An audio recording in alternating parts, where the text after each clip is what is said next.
こんにちは。こんにちは。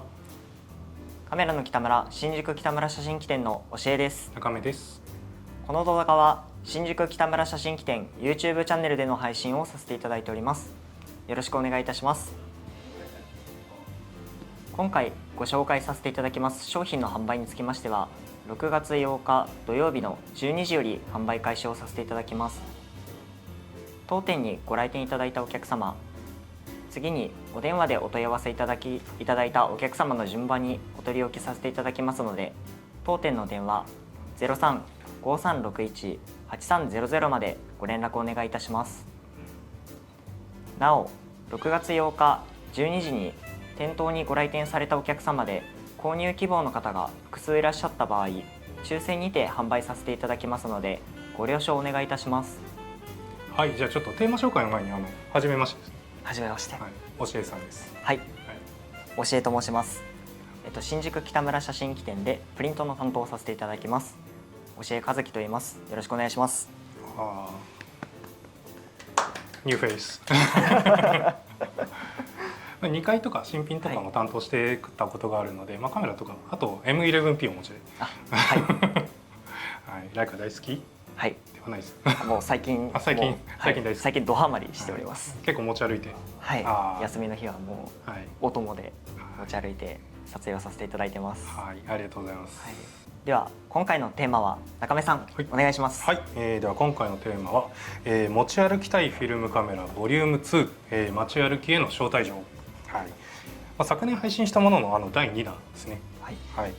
サブタイトルは企画者私趣味の謎解きが趣味なんですけれど、某有名な謎解きイベントをもじってつけさせていただいてます。はい。街歩き系の謎解きってスナップ写真と親和性高いんじゃないかと思って、スナップと、街歩きとっていうので、今回このテーマにしてみました。カメラ持ち歩きながら謎解きして写真撮ってで、いろんなものを見てっていうので、個人的に楽しいなと、思って、今回、つけさせていただいたんですけれども、結構一般的にカメラって、結構嗜好品として見られがちなんですけど、自分としてはカメラとか写真って結構生活の一部だったりするので、そういった、カメラ持ち歩くことの中に非日常みたいなのを入れていただくことによってより楽しんでいただけるんじゃないかなと思って、はい、今回こういったテーマにさせていただきました。で、今回、紹介させていただくのが、こちら7点ですね。富士フィルムのクラス A ミノルタの TC1 ブラックと、ミニルックスの100周年シュミットのモデルですね。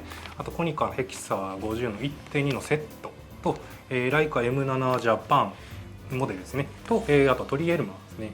あとこちらライカウェツラーの72とも言うんですかね、はい、の、7点、紹介させていただこうと思います。はい、ありがとうございます。ぜひ最後までお楽しみいただければと思います。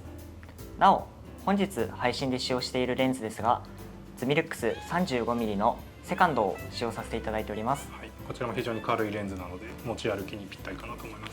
はい、ぜひそちらの写りも楽しんでいただければと思います。それではヴィンテージカメラオンライン販売会よろしくお願いいたします。よろしくお願いします。はい、ではまず1台目、富士フィルムのクラッセですね、かの有名な、はい、じゃあすみません、詳細お願いします。はい、富士フィルムクラッセですね。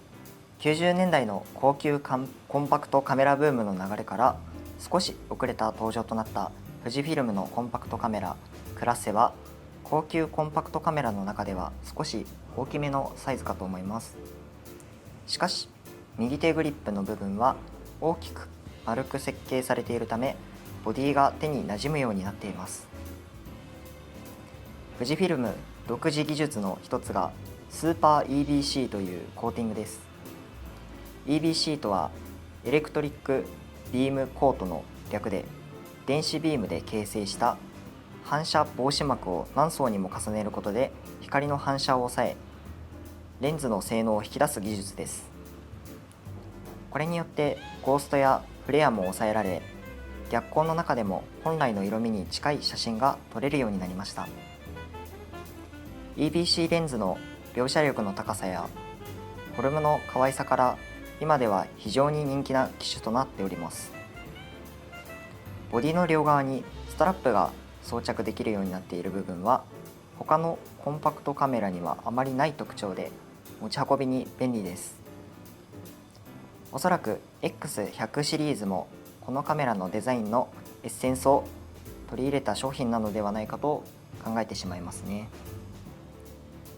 露出、フォーカスともにオート機能も充実しているのでフィルム初心者にも優しい設計になっています。写りとしては濃厚な発色が楽しめ、一眼レフのようなシャープなピントと大胆なボケが楽しめるかと思います。はい、ありがとうございます。はい、詳しいですね。はい。はい、じゃあ作例のご紹介を、させていただきます。はい、では作例の紹介ですね。はい、はい、お願いします。はい、ではまず1枚目こちら。はい、はい、青空ですね。はい、電線がこうはい、これも自分撮影したやつなんですけど、はい、富士フィルムだとこう濃厚な発色って今、説明いただいたんですけど、結構濃厚でありつつも忠実に発色してくれるので、こういった右下プロビアって書いてあるポジフィルムともすごい相性が良くて、でこの青のグラデーションだったりとかってこう深い色が出せるっていうようなのが、富士フィルムのレンズ結構多いんですけど、そういうので、力をかけた、高級コンパクトに、なってるのかなと思います。はい、はい、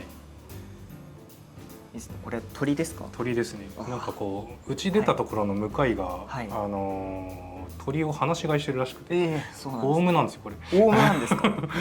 結構カラフルな緑色なんですよね、よく見るとしっかりオウム、はい、なってます。すごいですね。はい、では2枚目ですね。はい、お願いします。はい、2枚目こちら。はい、これは羽田空港ですか？羽田空港で、はい、いつもの日常の一部みたいな感じでこう乗り物大好きなんですけど、うちの子。いいですね。可愛らしい。これ結構曇ってたんですけれど、割とこう色のコントラストとかもちゃんと、出てたりとか、こういった、なんですかね、この服の、縞模様だったりとかでもちゃんと描写してくれるっていうのが、大きいところなのかなと思います。でこう飛び立つ瞬間もこう一緒に撮れたので、本当にさっと取り出しさっと撮れるっていうのもコンパクトカメラの魅力かなと思います。でレンズもこだわってる、って感じですね。はい、次3枚目。はい、こちら。はい、これ歌舞伎座ですね。はい、これ結構絞り優先で、機能として絞り優先とプログラムできるんですけれど、これ8ぐらいに絞ってバチッと撮ったんですけど、すごいですね、描写。すごいですね。すごい細部までこうシャープに出てるので、このレンズの描写力の高さっていうのが分かりやすいんじゃないかなと思ってこう撮りました。とても特徴が出てる作例ではないでしょうかね。でシャドウ部分でもこう結構色はしっかり赤の提灯の赤の色が出てたりとかっていうのもこのレンズの特徴なのかなと、思います。はい、ありがとうございます。でレンズ自体も38ミリなので、こういった広角気味にこう下から煽っても結構歪みづらかったりとかっていうのも、いいところなのかなと。はい、こんな感じですかね。じゃあ次4枚目、お願いします。4枚目これ中野の裏道ですね。こういった緑の描写もやっぱり富士フィルムっぽいっていう言い方するとあれなんですけど、こう錆びれてるのとこの草のこう生命力みたいな、いい色出してますね。そうですね。ここもかなり曇ってたんですけれど、こういったコントラストとかもしっかり出てたりとかっていうのも、先ほどおっしゃっていたコーティングの力によるものかなと。でしっかり本当にこういうのって結構いろいろ歩き回ってたりとかすると、こういうのってこう出会ったりしづらいので、被写体、出会ったりしづらいので、こういったのもやっぱり持ち歩けないと撮れない写真なのかなって個人的には思ってるんですよね。じゃあ次5枚目ですね。5枚目。富士フィルムといえば花みたいなところありますけどこれボケ、2.6 開放 2.6 なので、ちょっとボケを生かした撮影っていうのもちょっとできるので、ボケも結構そうですね、しっかり、でボケたところでもしっかり発色してたりっていうのをこうやっぱり立体感っていうのが違うんですかね。そうですね。コンパクトカメラにしては結構大口径ではあるので、こういった、鼻のおしべの部分のこうなんですかね、ちょっと細かい部分とかもちゃんと描写できたりとかっていうのも、レンズの良さですね。はいはい、こんな感じですね。こちら5枚作例出させていただきました。作例の紹介ありがとうございました。はい、それでは商品の状態を見ていきましょうかね。はい、状態、本当に外観もスレとかも、若干使った感じはあるんですけれど、今本当にクラッセ人気なので、そうですね、なかなか中古市場にも出てこないんですけれど、かなり使われてた機種の割には傷が少ないのではないかなと思います。細かいところでいくと、こういった後ろの部分、ここですかね、ちょっと今光っちゃって見えないんですけど、ここに当たりというか、白く塗装が剥げている部分があるのと、ここの裏面、こちらですね、こちらに、ちょっとスレがあるかなぐらいで、外装にショックが当たって動作がとかっていうことはなさそうですね。はい、かなり綺麗な状態でございます。それではこちらのお値段ですね。はい、中部さんお願いします。はい、富士フィルムクラッセ、こちら99,000円です。お、ありがとうございます。はい、なんか高くなったな感すごいですね。市場でもやっぱり10万超えて出されてる他社さんとかも非常に多いので、結構お安い方なのかなとは思うんですけれど、そうですね、はい、ご興味ありましたらぜひお願いいたします。はい、よろしくお願いいたします。よろしくお願いします。はい、続いてのカメラはこちら、ミノルタ TC1 ブラックですね。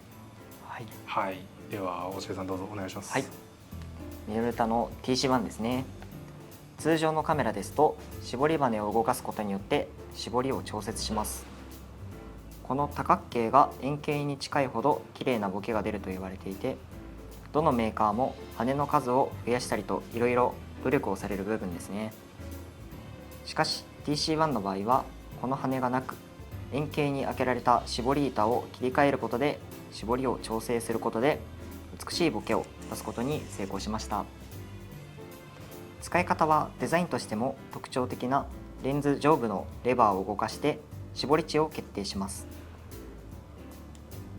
ポケットにも入るほどのコンパクトなボディなので、ぜひお出かけの際には一緒に持ち出していただきたいカメラですね。レンズも広角レンズなので人間の視野よりも広い範囲を映すことができるので、屋内での撮影よりも屋外での広い場所での撮影に向いています。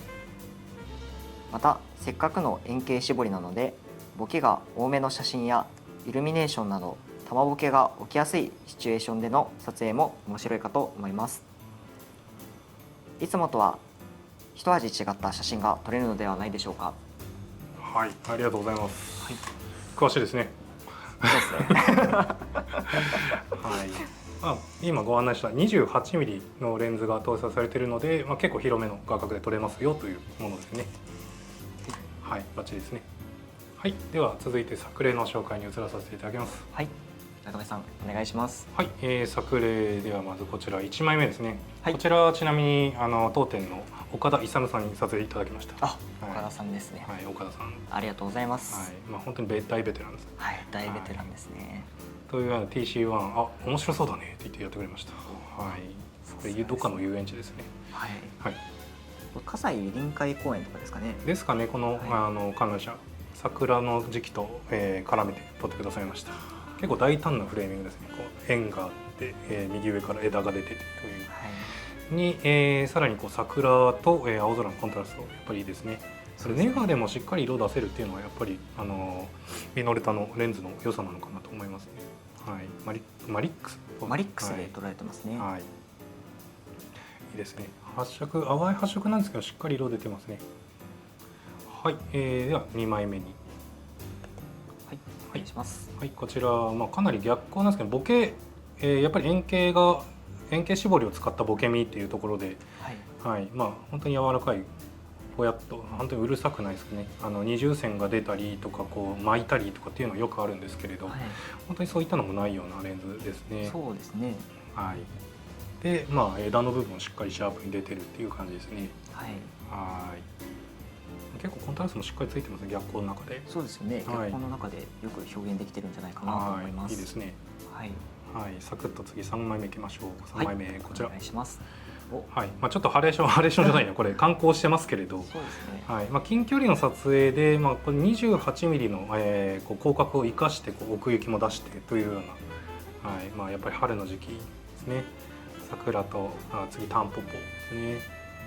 はい、光がポーンと当たっているところにこう綿毛がふわっと出てるような感じですね。でやっぱりこうボケ手前のピントと奥のボケっていうのも結構滑らかに変わってってる感じでこれもいいですね。はい、まあ、ここのやっぱりマリックスの短所といえば短所ではあるんですけど、色は結構いいんですけれどこういったのが出やすい、下のこう赤いのが出やすいっていうのが若干そうですね、はい、どうしても残念な部分ではあるんですけれど、はいいい写真だなと思います。はい、次が4枚目こちらですね。はい、どうも。はいまあ、太陽を大胆に入れてもこう変な、ハレーションみたいなの出ずシルエットを生かしたこちらも大胆なフレーミングだと思いますね。はい、コンパクトがないんですけどちゃんと右下に支柱左下にこう支えがバシッバシッと入ってるのすごいなと思うんですね。これうまいですね。そうですね。はいでこう本当にシルエットと、まあ、空のグラデーションとっていうこの対比みたいなところですかね。はいいいですね。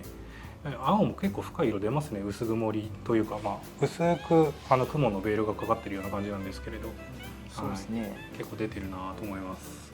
はい、若干シャドウ分も結構潰れずに結構出てますね。意外とそうですね。意外と出てますね。はいこれは逆にネガの良さではありますよね。当時だとこういった露出差って結構潰れがちだったりするんですけれど、こういったのも、まあ、ネガの良さを生かした撮影したのかなと思います。はい続いてがこちらが5枚目ですね。これ夜でも撮れますよと。すごいですね。スカイツリー鯉のぼりですね。こういう奥の、まあ、夜でもしっかり多分開放で撮ってるんですけれど、撮ってると思うんですけれどここの鉄骨の、ちゃんと、描写も出てるっていうのもレンズの良さですかね。そうですね。すごい表現されてますね。風強かったんでしょうね。バタバタバタってなってます。シャッタースピードもちょっと遅かったっていうのもあると思うんですけど、だから暗所でもしっかり撮れますよっていうのも TC1 いいところですね。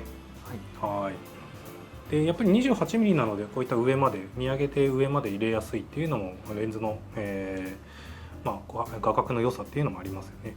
そうですね。28mm なんで結構今使われてる iPhone とかとも同じ画角なんで結構違和感今の方だと違和感なく 28mm でスナップとかもしやすいんじゃないかなと思うので、撮りやすいかとおすすめしたい、カメラかなと思います。で以上5枚ですね。ありがとうございます。ありがとうございます。続いて商品の紹介ですね。中見さんお願いします。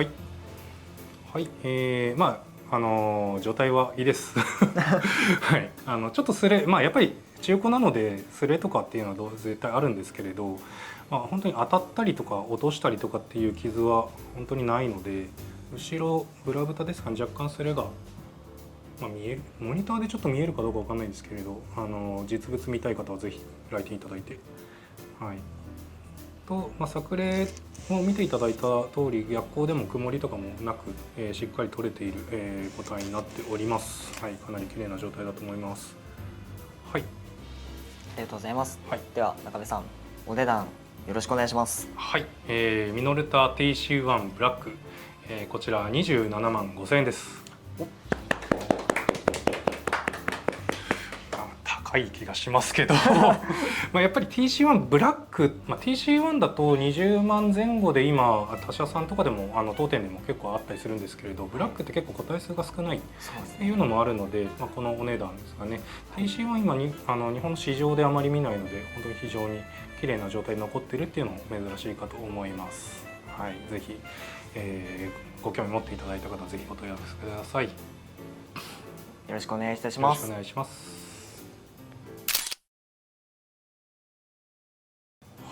続いての商品がこちら、ライカミニルックス100周年シュミットエディションですね。こちら詳細お願いします。ライカミニルックス100周年のシュミットエディションですね。通常のモデルは1995年発売のライカミニルックスですが、こちらのモデルは1896年に登場したアジア方面のエルンスト・ライツ輸入代理店であったシュミット商会の誕生100周年を記念したモデルとなっております。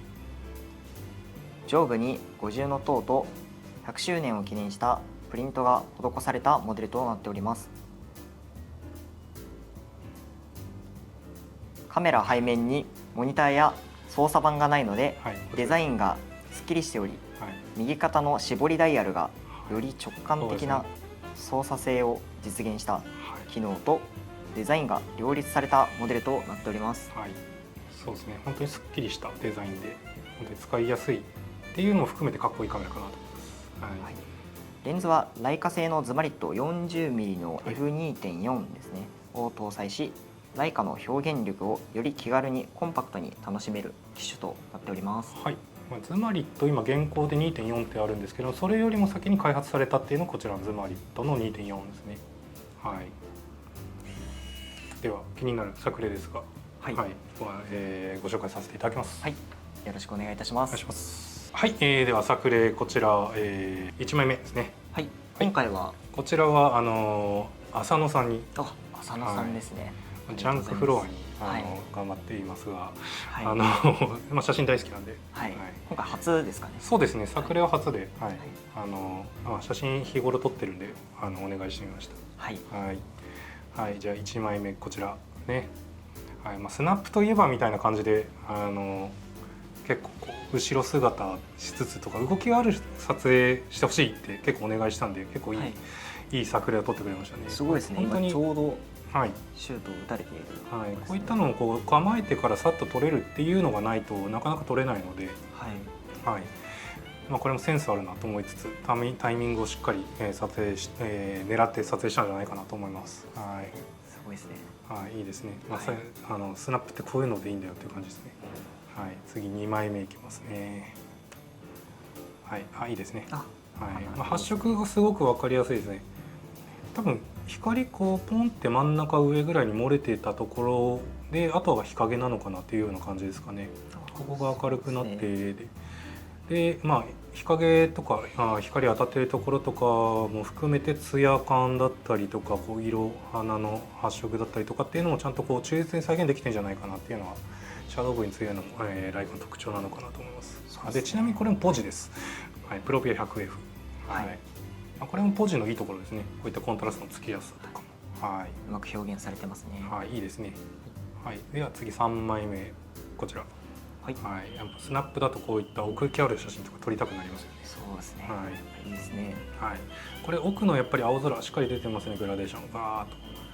でこういった、周りのビル群のこうシャープさとかっていうのもしっかり出てるので、これも分かりやすくてすごく、いい写真ですね。そうですね。ど真ん中にこう道あるとやっぱり奥行き感出ますしね。あとここ結構直射がバシッとありますけれど、ここの奥の白いところとかもこう結構反射でふわっとなっちゃったりするんですけれど、そういったのもないので、こういうのレンズのクオリティの高さになるのかなと思いますね。次が、4枚目。4枚目こちら。ペンキ塗りたて。こういうの撮りたくなりますよね。わかります。パシッと、ちょっとなんか目立つなっていうのと、これ色しっかり出てるので、素敵ですね。多分これも曇りの時に撮ってるんじゃないかなと思うんですけれど、こういった白と赤の、コントラストがバシッと出てるので、これもやっぱり、気軽に撮れ、多分これ一眼レフとかライカしっかり持ってると撮らないと思うんですけど、やっぱりコンパクトだとさっと目がいったものを撮りたくなるので、こういったのもスナップってこういうのがいいんだよねっていう感じでちょっと選んでみました。次、5枚目ですね。お世話になってます。いつもありがとうございます。富士フィルムさんの多分配送とかそういったのをやるですかね。原付ですね。初めて見ました。白の表現ですかね。結構多分これビルの日陰とかに留めてあるものを撮ったと思うんですけれど、白をしっかりグラデーションとして出てるので、採用しつつ富士フィルムさん忖度しつつこれ使えるのかなちょっと分かんないですけど、っていうのでちょっと選んでみました。これいいですね。素敵なお写真ですね。ありがとうございます。ありがとうございます。本当にこうなんかこれ面白いんじゃないかって撮ったのが分かりやすい写真たちが多かったですね。こちらで5枚ですね。ありがとうございます。ありがとうございます。では中見さん、状態をお願いいたします。はい、こちら、全体的にやっぱり100周年限定モデルとはいえ実用していただいた、スレとかっていうのはあるかなと思います。天面に若干スレがあったりとか、こちら裏面ですかね、ここのフィルム、ここも開くのでよく擦れる場所ですかね、こことか、スレが若干あるんですけれど、全然使用には全然問題ないかなと思います。でこちらもですね、限定モデルですけどガンガン使い倒していただいてっていうミニルックス本当に今人気なので、これも市場に全然ないんですよね。そうですね。ライカの前を若干擦れてはいるんですけれど、レンズの状態と、全体的な状態としては非常に綺麗な状態だと思います。限定モデルガシガシ使っていただく方だったのかなと思います。いいですね。はい、ありがとうございます。はい。では中目さん、気になるお値段の方お願いいたします。はい、ではこちらライカミニルックス、100周年シュミットエディションですね。こちら29万8000円です。ミニルックス、先ほどもお話したんですけど、非常に人気ですからね、ミニルックス。本当にこのコンパクトさでライカの写りが楽しめるっていうのは、他にない商品なので、ぜひご興味持っていただければと思います。はい、よろしくお願いいたします。よろしくお願いします。はい、続いての商品はこちら、コニカヘキサ RF、リミテッドセットヘキサノン 50-1.2 ですね。どうぞ、紹介お願いします。では紹介をさせていただきます。通常のコニカヘキサ RF は1999年発売開始。紹介するこちらは2001年発売の限定品。限定バンドセットで2001セットのみ販売をされていました。少ないですね。2001セット。限定版ですね、やっぱり。2001年にちなんでですかね。フィルムカメラ最末期の自動化技術を惜しみなく注ぎ込んだヘキサ RF コニカは夢のレンジファインダーカメラで期待に応えました。コニカヘキサ RF は全自動化されたレンジファインダーカメラ。巻き上げ巻き戻しは全自動で DX コード対応。フィルム感度設定も不要です。レンズマウントはライカ M マウントに完全互換のコニカ M マウントで、当然 L から M のアダプターを使うことでライカ L39 マウントレンズも自在に使えます。露出モードは絞り優先モードを搭載しております。通常のヘキサ RF 発売時、ライカはまだライカ M7 を発売していなかったので、絞り優先が使えるレンジファインダー機は他にはミノルタ CLE があるのみでした。1990年代には露出系が使えるレンズ交換式レンジファインダーカメラ自体、ライカ M5 とライカ M6、ライツミノルタ CL、ミノルタ CLE だけだったようなので、非常に希少な機能を持ったカメラということになりますね。このカメラシャッタースピードの最速は4000分の1秒ですね。こちら、デジタルライカは別として4000分の1秒が使えるフィルムのレンジファインダーカメラは多分これしか存在しません、そうですね。かなり、速いので大口径レンズにも合わせて作ってるっていうのは多分こちらの、ヘキサの面白いところなのかなと思います。開放値が 1.2 との組み合わせになっているので、高速シャッターを設定することによって日中でも屋外でも大胆なボケを生かした写真を撮影することが可能となっております。ありがとうございます。この 1.2 とこの4000分の1っていうのが他の、カメラとかにはなかなか実現できなかった機能としてこちらのコニカヘキサの RF があるという他に唯一無二みたいなところがありますね。ではそんなヘキサの RF、こちら、作例の紹介に移らさせていただきます。よろしくお願いします。続いては作例こちら1枚目ですね。お願いします。こちらの作例ははい、どなたが、じゃあ私は取りました。ありがとうございます。はい、ちょっとヘキサノンの 1.2 で4000分の1でっていう機能を見せたかったんですけれど、もうちょっと寄りたかったんですけど、結構この時風が強くてちょっと借り物を水かけちゃうの嫌だなと思ったんで、ちょっと遠くから取ったんですけど、こういった水一滴一滴もパシッと取れるっていうのも4000分の1切れるっていうのも特徴になってるかなと思います。フィルムはこれマリックスですね。こちらもマリックス、はい、マリックスやっぱり色はいいです、非常に。はい、はい、という感じで、ちょっと真ん中水しぶきちょっと溶け込んじゃってすいませんって感じなんですけど、はい、ではちょっとこちら、本当にすごい細かいところですけど、水一滴一滴がバシッと止まっているので、この、レンズボディの4000分の1活かせたんじゃないかなと思います。はい、で続いてこちらですね、2枚目こちら。はい、ちょっと逆光気味で1.2 と2ぐらいだったかなこの時は。はい、ボケを生かした撮影ができたらいいなと思って、結構こうなんですかね、逆光で、反射してる部分若干手前とか左側、ちょっと看板の裏側ですけどにじみとかが出て、結構不思議な雰囲気で映ってたりするので、これは面白いんじゃないかなと思って選びました。結構いい、雰囲気重視のですねはい、で本当に、さっと撮れるっていうのも本当に開放でシャッタースピードを選ぶってなると、結構他のカメラだと、結構シャッタースピードどうしようかなってなりがちなんですけど、2とか1とかで結構速いシャッタースピード切れるので、こういった眩しそうな環境でもしっかりボケを撮影できるっていうのもこのカメラの特徴ではないかなと思います。はい、はい、では次3枚目ですね。はい、こちら日陰なんですけど結構発色しました。で 1.2 のボケとかも使ってみたいなと思ったので、撮影しております。本当に影の中でも赤とか黄色とかしっかり発色できているのも、結構2000年近く、20世紀後半ぐらいのこうなんですかね、カラーネガとかポジフィルム全盛期だった時代の、色の発色の技術なのかなと。ボケの感じすごいいいですね。そうですね。結構にじむとか巻くとか結構あるんですけど、それもやっぱり出づらいのかなっていうのもクオリティの高さになるのかなと思いますね。それ欲しいっていう方も結構いらっしゃるんですけれど、それはそれとしてこれのレンズの良さかなと。でピント面のこの、鼻ですかね、鼻のこう一本一本もしっかり見えるっていうのもレンズの性能の高さかなと、感じました。はい、次123次が4枚目がこちらですね。これも明るいところでも 1.2 のボケ活かせるよっていう写真になってます。奥行き分かりやすいかなと思って撮りました。いいですね。こういった直射日光バシッと当たってても結構こう色とか残ってるので、そうですね。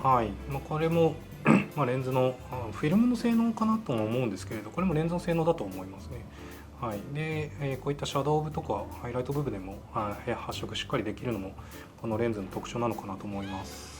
ボケうるさくないですね、やっぱり。そうですね。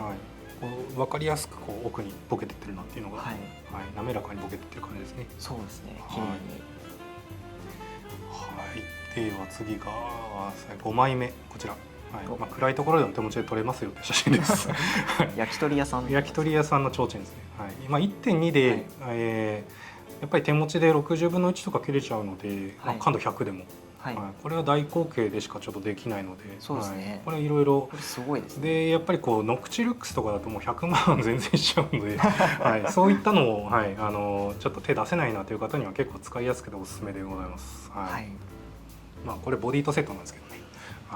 っていう感じの作例でございます。1.2 で本当に手持ちで撮れるとか、夜手持ちで撮れるっていうのも本当にアドバンテージだと思います。そうですね。中目さんありがとうございました。ありがとうございます。続いては商品の、状態のご案内ですね。お願いします。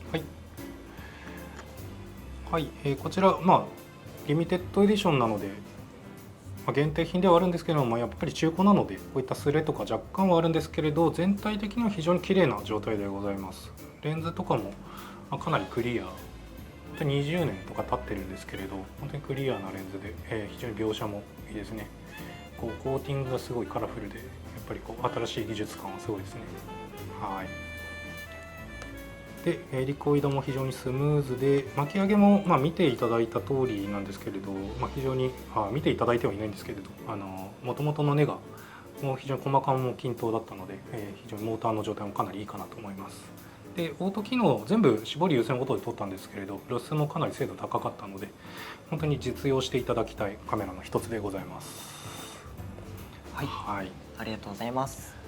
はい、では続けてお値段になりますが、はい、中目さん、この素敵なカメラおいくらなんでしょうか。はい、ではコニカヘキサ RF リミテッドセット、50の 1.2 付きですね。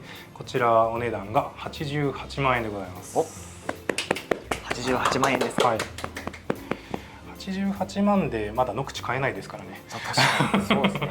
はい、はい、ボディとレンズセットで88万円。お得ですね。はい、お得です。はい。はい、ではご興味ありましたらぜひ、お問い合わせください。はい、よろしくお願いいたします。よろしくお願いします。はい、続いてが、一度に2個紹介させていただきます。お、はい、一度に2個ですね。はい、はい、ではまずこちら、ライカ M7TTL、エングレーブモデルのジャパンタイプですね。ジャパンモデルっていうんですかね。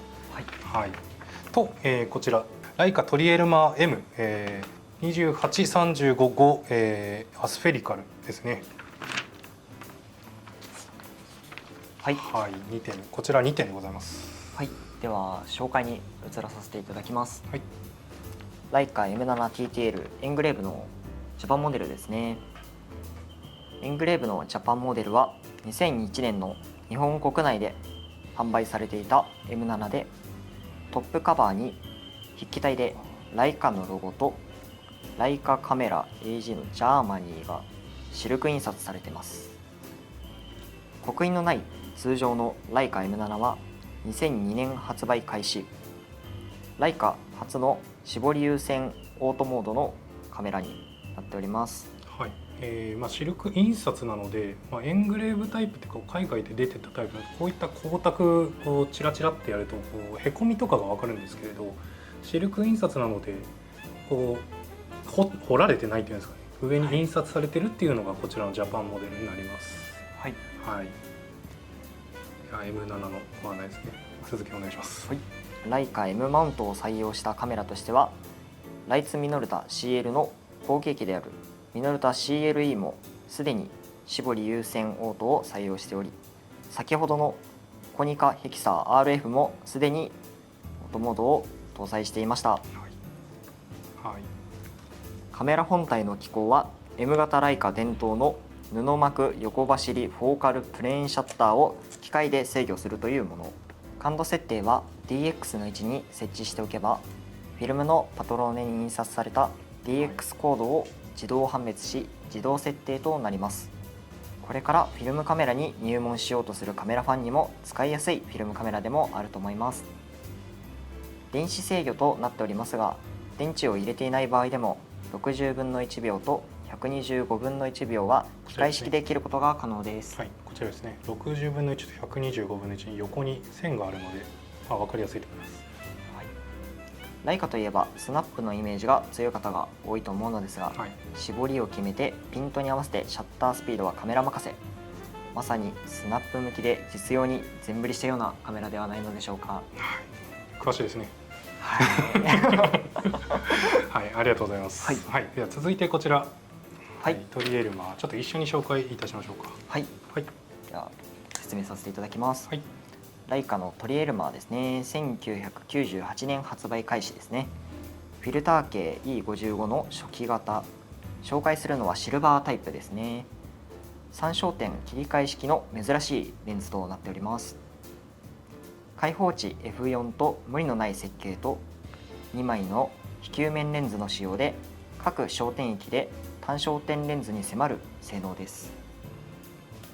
視野枠の切り替えや距離計の連動カムもリングを回すことで物理的に変更されるので、非常にメカニカルで複雑な仕様となっております。はい、この部分ですね。はい、はい、カチャッと、はい、はい、すごいですね。バネとか入ってますね。すごいですね。はい、レンズ交換の必要がないので、チャンスを逃すことなく理想の画角で撮影ができます。28、35、50の焦点距離順に可変するのではなく、50mm を中心に 28mm と 35mm を切り替える操作感ですね。はい、レンジファインダーカメラの利点は何といってもフットワークの良さ。さらにこのレンズを組み合わせることによってとっさの場面でも欲しい画角をすぐに変えられます。はい、街歩きスナップでもこの機動力を活かせばかなり幅広いシチュエーションに対応できるのではないでしょうかね。はい、はい、ちなみにシルバータイプは生産本数が500本、そうです。500本、はい、限定モデルですね。多分はい、非常に希少なモデルとなっております。はい、ありがとうございます。はい、ちょっとこのフットワークとフットワーク両方生かして最強のフットワークなんじゃないかなと思ってこれセットに、セットで販売ではないんですけれど、これ2つ組み合わせてみましたというところで、はい、2本同時に紹介、2点同時に紹介できればいいんじゃないかなと思いまして、ご案内させていただきました。はい、はい、それでは作例の紹介に移らさせていただきます。はい、よろしくお願いします。はい、では作例1枚目がこちらですね。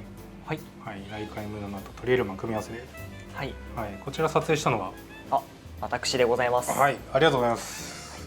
フットワーク M11P からフィルムカメラを持ち帰ってどうでしょうか。けど非常にトリエルマーがですね、はい、非常に使いやすいレンズで、何よりでございます。持ち歩きたくなるような素晴らしいカメラでございました。ありがとうございます。タイトル回収ですね。はい。はい、ではこちらですね。はい。はい。ちなみにこちらどこ行かれたんですか。鎌倉に行ってまいりました。いいですね。街歩きと鎌倉最高ですね。はい。これ28ミリですかね。そうです。28ミリで撮影をさせていただきました。また今回もちょっとデジタルとは真逆のポジフィルムで撮影していただきました。はい。はい。やっぱりこうポジフィルムってこの28ミリとか35とかでも結構立体感とか遠近感すごい出しやすいですよね。そうですね。これデータ化されてるんですけれど、やっぱりネガと自分がさっき撮影したヘキサと比べると立体感っていう意味ではレンズの性能ではなくてフィルムの性能としてもすごい、違うのかなと思うので、はい、こういったところもライカの良さをさらに引き出すとしてもポジフィルムおすすめですね。はい、でやっぱり、トリエルマン描写すごいいいですね。こういった左下とか右側のこう細かい草の感じとかも全部出てしまうので、はい、はい、すごい描写力の高いレンズではないかなと思います。ですね。はい、こういったコントラストの高いところでもポジでしっかり描写してるっていうのもすごいところですね。はい、はい、ありがとうございます。次がこちら2枚目。はい、はい、はい、お寺。そうです。はい。これも28ミリですよね、きっと。そうです。そうですよね。はい。はい、すごいですね。奥のこの神社ない、お寺のこの櫓部分のこう描写もしっかり、瓦も全部出てますね。はい。はい、凹凸感、質感とかっていうのもバッチリですね。すごいですね。この垂直水平バッチリ撮ってるの。ありがとうございます。はい。さっと撮ってもこれだけ決められるとすごいなと思いますね。すごい撮りやすいので、やっぱり綺麗に簡単に決まりますね。すごいシンメトリーになってますね。バシッ。レンジファインダーだと割とこうちょっとずれたりとかっていうの結構あるんですけれど、28ミリだと結構ずれづらかったりするので、こういったのもレンズの良さを生かした撮影なのかなと思いますね。はい、でここの葉桜みたいになってるところも結構コントラストしっかり出てていいですね。はい、これも空のこれも薄曇りぐらいですかね。スナップとか意外といろいろ散策するの結構直射にこうバシッと当たってるよりは結構ちょっと雲がかかってる方が歩きやすかったりしますよね。はい、そうですね。この日も結構曇りで、たまたまちょっとこの辺りがちょっとじゃあそれも青空が出てるんですけど、青空も逃さず撮影してくれたと。はい、これもやっぱり機動性ありきの写真かなとも思います。はい、次3枚目こちらですね。はい、から猫ちゃん。はい、これ50ですねきっと。正解でございます。気持ち悪いですね。はい、これ50。はい。でこちら本当に毛並みしっかり出ますね。バッチリですね。はい。でこういった逆光の中でもこういったのって結構逆光で光当たってるところでパシッとなっちゃうんですけど、こうシャドウを中心に明るさを集めても結構飛びづらいっていうのも面白いところですかね。はい。はい。結構絞ってますかね、ちょっとだけ。そうですね。ちょっとだけ絞りました。56とかそのぐらいですかね。はい。バッチリ撮れてますね。はい、こういうのも結構猫って視線そらしたりとかすぐ逃げちゃったりとかするんですけれど、本当に画角決めてとか、特に50とかに選べるタイプだとパッと画角決められずに逃がしてしまうとかっていうのもあると思うんですけど、トリエルマーと M7 だとこう画角決めてシャッター押すだけですもんね。はい、簡単に結構シャッターが切れるんで、シャッターチャンスを逃さないっていう組み合わせかなと思います。はい、はい、次4枚目こちら。はい、はい、いいですね、青春ですね。そうですね。はい、シルエットで見せる光の魔術師みたいな感じですね。はい、太陽をこう画面に入れてしまうとやっぱりこう左側こういったコントラストバシッとついてしまうのでこうシャドウ落ちてしまうんですけれど、こういったストーリーが出るような被写体を使うことによって、やっぱりこのシルエットだけでも見せるっていう、面白さあるんじゃないかなと思います。いいですね。鎌倉とカップルって結構絵になりますよね。そうですね。もう素敵なお二人でちょっと声かけさせていただいて撮影をさせていただきました。モデルさんですね。はい。はい、ありがとうございます。では次5枚目。はい、これもっと光の魔術師だなと思ったんですよね。はい、もうここシルエットで見せつつ、この、光の波の、感じだったりとか、下の濡れてる砂の質感だったりとか、水たまりのこの光の反射だったりとかっていうのもやっぱりポジって結構こういうの出しづらいんですけれど、こういったシャドウ部に強いっていうのも結構ライカの特徴だったりもするので、それを本当に生かした撮影できてるんじゃないかなと思いますね。すごいですね。すごい綺麗だなと思ったので採用させていただきました。すごい綺麗ですね。はい、これは多分35くらいかなと思うんですけど。正解ですね。本当ですか？すごいですね。全問正解。気持ち悪いですね。ごめんなさい。はい、っていうので、本当に波のこう凹凸感だったりとか砂の凹凸感っていうのを出せる質感の描写ができるレンズと、この波とかこのパッといいなと思った瞬間に撮れるっていうのも M7 の良さですね。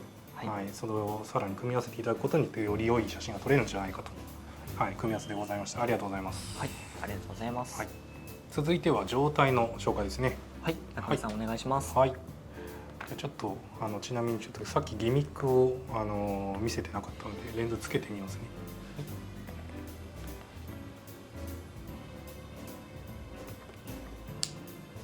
はい、こちら。はい。これをお持ちいただいて撮影していただいたと。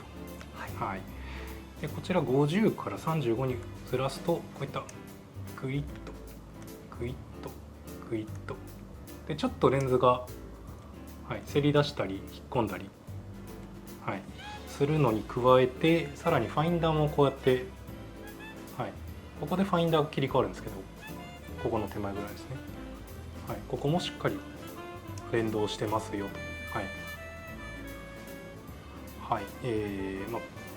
レンズ自体の連動とか結構壊れたりするもの多いんですね。非常にスムーズに焦点距離の変動ができております。で M7 まずボディからいきましょうか。ボディなんですけれど、ほとんどスレがないですね。やっぱり後ろかなり後ろは若干スレてはいるんですけれどやっぱり使っていればスレる部分ではあるので、使っていただく方には全然気にならないのかなと思いますね。こういったところの下裏側天面が全然擦れてないので使ってこうぶら下げてて上から見た時に、テンション下がらないんじゃないかなと思います。M7 非常に人気なのでこれもおすすめでございます。でちょっとファインダーを見ておきましょうか。ファインダーも全然曇ってないですね。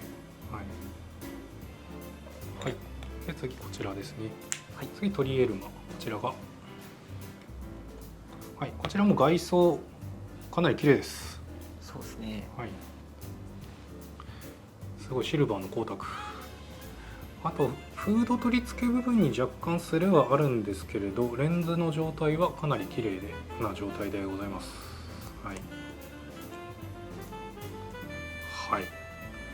ので、おすすめの、使い倒していただいてもいいですしコレクションにしていただいてもいいかなと思います。はい、ありがとうございます。それでは中部さん、気になるお値段の方それぞれお願いいたします。ではまずこちらちょっと今回セットじゃないので別々でいきますね。ではこちら、M7、ライカ M7TTL、ジャパンモデルですね。こちらが59万8000円でございます。ジャパンモデル結構限定品みたいな扱いで結構高いものが多いんですけれど、最近 M7 普通のものでも50超えてきたりするので、結構お買い得なんじゃないかなと思います。結構状態も綺麗状態も綺麗ですね。すごく使いやすいカメラじゃないかと思います。では続きましてライカトリエルマ M F4283550アスフェリカル、こちら金額が110万円でございます。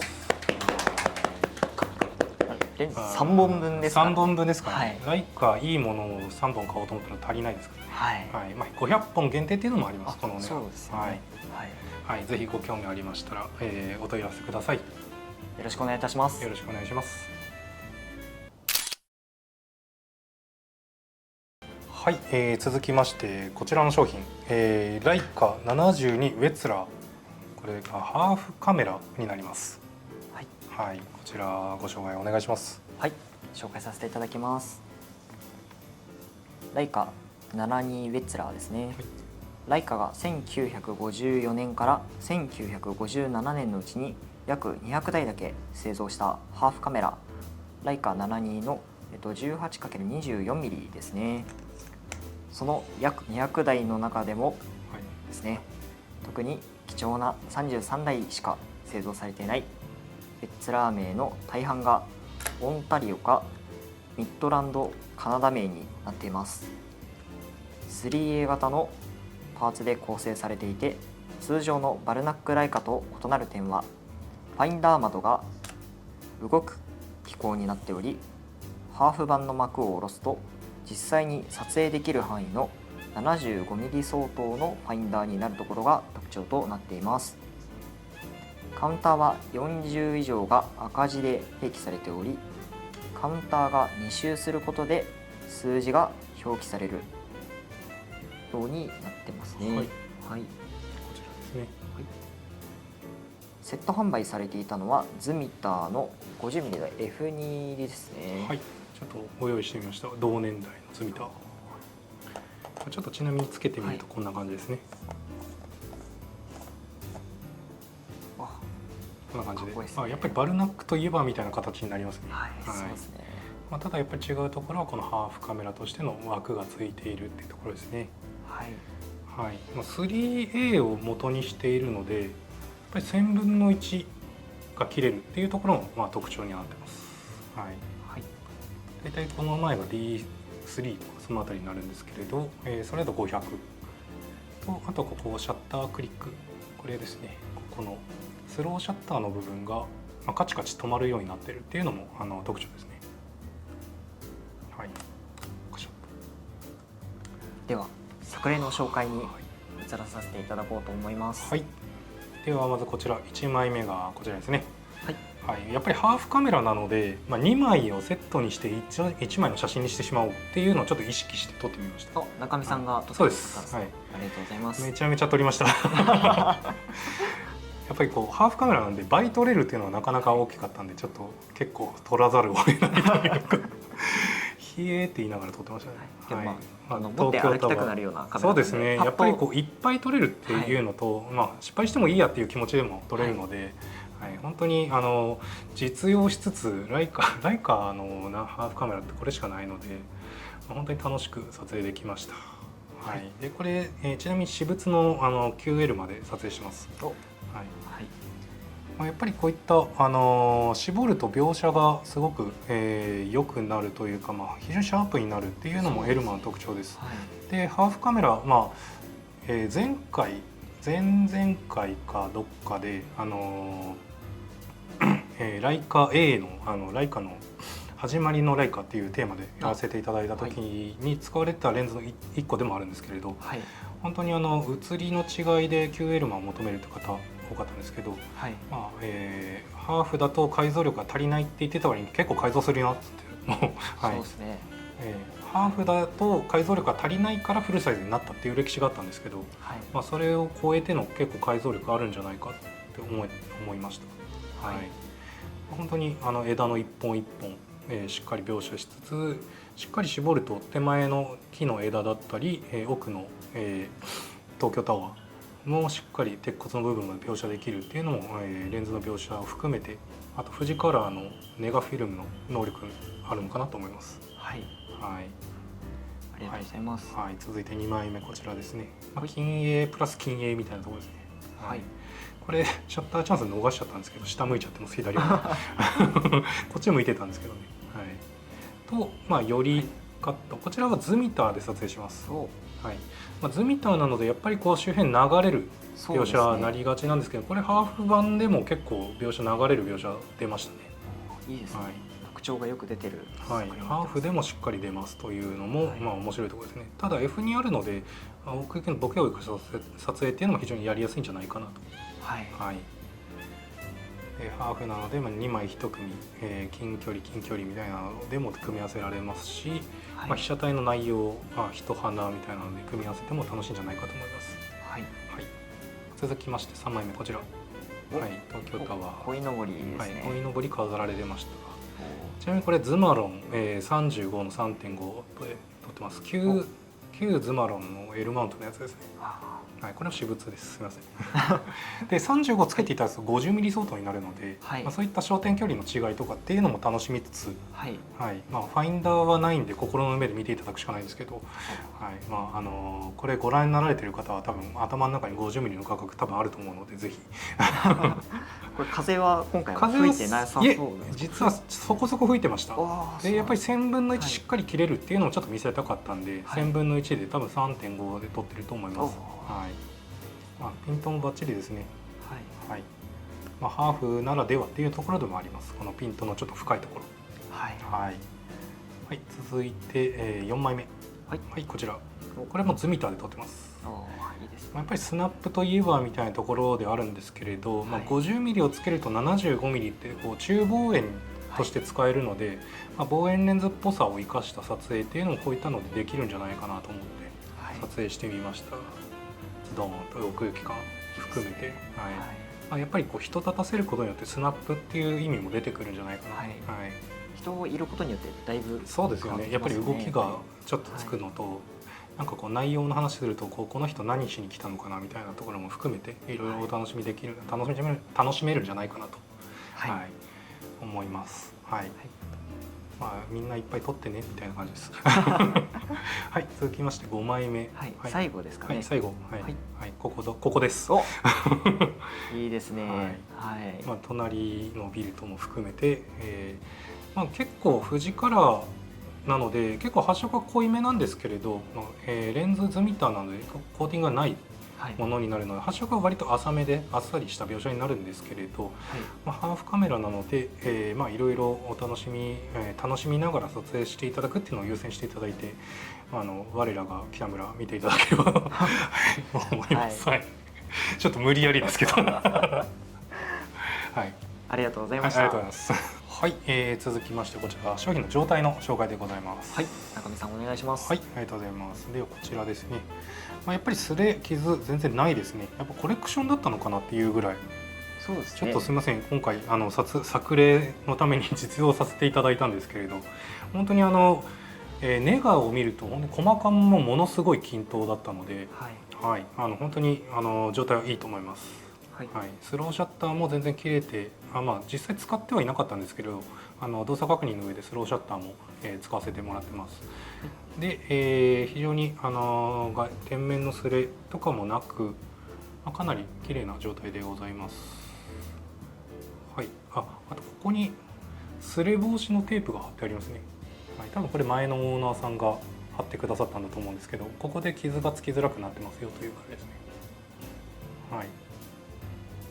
これすぐ剥がせると思うので、はい、気になる方は剥がしていただいても大丈夫です。と、あとこちら裏面なんですけど、若干右下グッタペルカ補修跡があるのかなって感じですが、かなり綺麗な状態ではございます。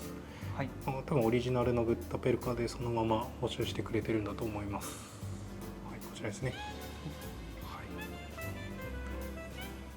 はい、はい、ではこんな感じでございます。ありがとうございます。ちなみにちょっとファインダー見てみましょうか。実際使ってたんですけど全然曇りもないですね。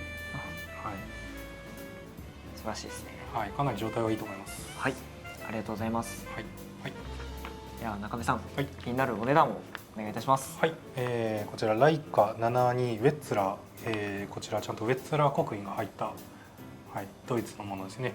はい、こちら400万円でございます。お、400万円。400万円。高いの安いのっていうところですけど、そうですね、はいはい、もっと高いのも市場に出てたりするので、はい、結構実用していただいてもいいですし、コレクションしていただいてもいいのかなと思います。はい、とても貴重なカメラですからね。そうですね。はい、はい、ぜひ、ご興味持ちましたらお問い合わせください。はい、よろしくお願いいたします。よろしくお願いします。それではここで新宿北村写真機店よりご案内です。新宿北村写真機店ではライカ直送買取を行っております。ライカ直送買取サービスはご自宅にあるライカのカメラボディやレンズを当店からお送りする段ボールに入れて送るだけで買取にお出しいただけるサービスです。梱包するための段ボールや緩衝材、ガムテープや伝票などは当店からお送りいたしますので、ご自身でのご準備もなく簡単です。もちろん送料無料、キャンセルも無料ですのでご安心してお申し込みください。